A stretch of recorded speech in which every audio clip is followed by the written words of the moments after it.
Hey guys, Chris here again from R&D Offroad. And today, as promised in my last video on battery systems, today I will be letting the proverbial cat out of the bag.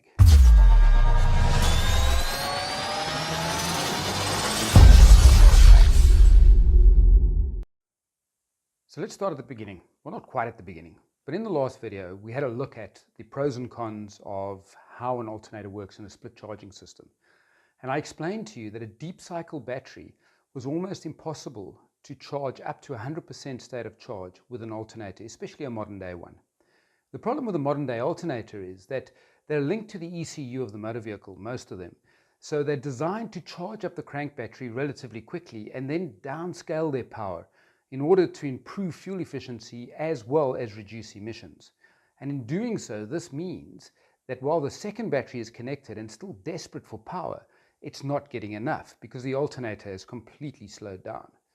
The other problem is we need to get the battery up to 100% state of charge. And to do this, a deep cycle battery requires a 3-stage charging cycle to get it from 50-60%, depending on what it's been drawn, back up to 100%. So before we take a look at our putty cat, let's have a quick look at the 3-stage charging cycle. Stage 1 is the bulk charge cycle. And during this cycle, the battery will accept the highest voltage and amperage possible without overheating. Bearing in mind that if the battery does overheat, it'll cause higher resistance and reduce the amount of charge the battery will accept. AGM deep cycle batteries during this bulk charging cycle will accept between 14.6 and 14.8 volts until they get up to around about 80% state of charge. This is when the bulk charging cycle is completed. Next up is the absorption charge. During this cycle, the battery wants similar to nice high voltage as before, but with a decreasing amount of amperage, ensuring that the battery doesn't overheat. And this cycle, although slower than the first cycle, even though we're now at 80% already, takes the battery from 80% to 95%, which is where we kick in for the final stage, which is the float charge. At the float charge, the voltage decreases as well as the amperage, and it now slowly brings the battery up from 95% to 100% state of charge, and then keeps it there, which is where we get the term trickling charge from, or trickle charge from. And those are the 3 most important phases that one needs to keep a deep cycle battery up to 100% fully charged. Ta-da! So we've worked out an alternator is simply not the right tool to charge a deep cycle battery. And what is the right tool? Well guys, it's time to let the cat out of the bag. Welcome to the world of DC to DC chargers. And my favorite one at the moment on the market is the Orion TR Smart Isolated DC to DC Charger. I'm going to open the box up and show you really good manual inside, which is obviously essential, and the charger itself. Like with all Victron products, when you pick up the item, you can feel it's very heavy, it's solid, it's got heating fins on the back, on the front, input and output wiring, which are very straightforward, and it's just a good solid piece of kit, which already tells me it's good quality. Now I've tested these in the bush extensively, so I know they work, but when you open something like this and it feels great, you just know you're in for a good buy. So the most important thing to now understand about this unit is it works the same as a 220 volt smart charger, but it operates, as you can see here, 12 volt to 12 volt, which means it takes power from the alternator and then performs the 3-cycle charging system we need to charge a deep cycle battery. And it'll do all of this at 30 amps, which is fantastic. So we've got the charger. The other important thing is, as we know with the auxiliary battery systems, is we need an isolator. And this acts as the isolator as well.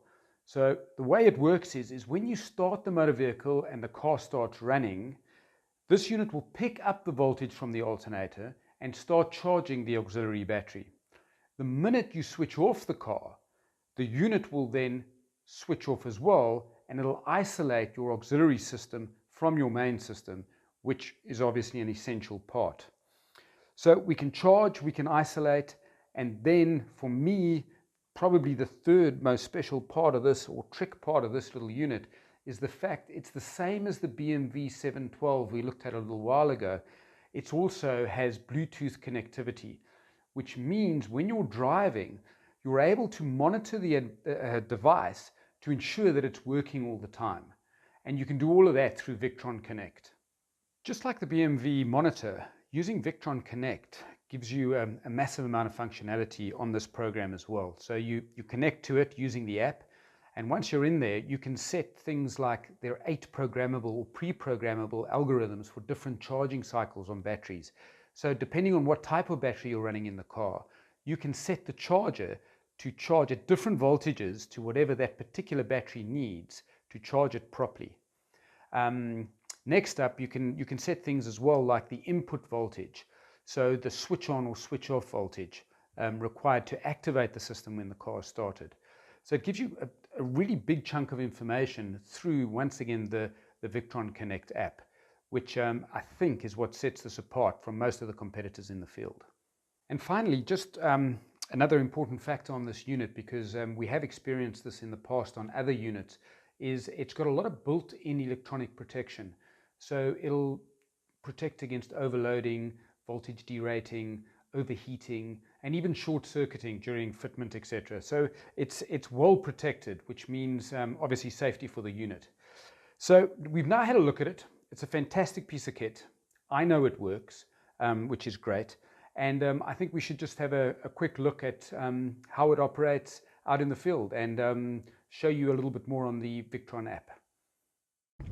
So we promised you a field test during lockdown, which means we're in a field. That's sort of the best we could do right now, but it does feel kind of outdoorish. So before we go on to having a look at the Victron app, I'm just going to run through the hardware and just show you a little bit of what's wired up in our vehicle. We have seen it before in a little glimpse in the first test of the battery monitor, but let's have a quick look at the product in the Hilux. So over here we've got the Orion TR Smart Charger, 12 to 12 volt, 30 amp unit. We've got input wires coming from the alternator and a set of output wires going straight down here, and those run directly to a Victron lithium battery. Yes, we are spoilt. It's a great piece of kit, the battery as well. But today, as mentioned, we're talking about this unit. The top left, we've got a blue flashing light, and the blue flashing light is indicating that we're connected via Bluetooth. And we've got a green light in the bottom right-hand corner, which we'll notice will come on once we power up the unit, which, as I've said earlier, will power up the minute we start the vehicle. Guys, it's back to Victron app time. So we select the app, which we've seen before. And before we switch on the Orion Smart Charger, let's just go and see what our battery is doing at the moment. We click onto the BMW and we'll see the battery is at 91% state of charge. The voltage is 13.33. The fridge is running, so we're currently using 0.39 amps. It's a bit chilly out here. And our main battery is at 12.44. So we'll go back and we'll connect to the Orion. And we'll see here immediately it'll measure and tell us that the main battery is at 12.5 volts. The unit itself is off because the vehicle isn't running. And we'll just click up there on settings and take a peep at that first. And here's some of the functionality I mentioned earlier, the input voltage lockout. The different battery algorithms can be set in here, the float charge, bulk charge, absorption, etc. So you can fiddle around in there. Let's go all the way back. And now I'm going to run off and start the car, and let's see this baby in action. So we'll take a little stroll around the field.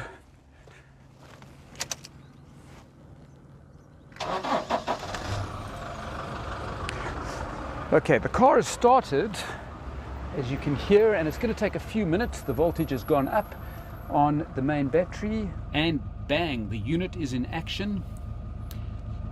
Immediately you can see we're on bulk charge.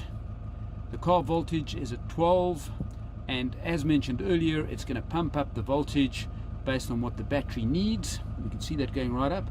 And if we click on the graph button, we can actually see that it's going to start with a bulk charge, go into absorption, and then finally going to a float charge.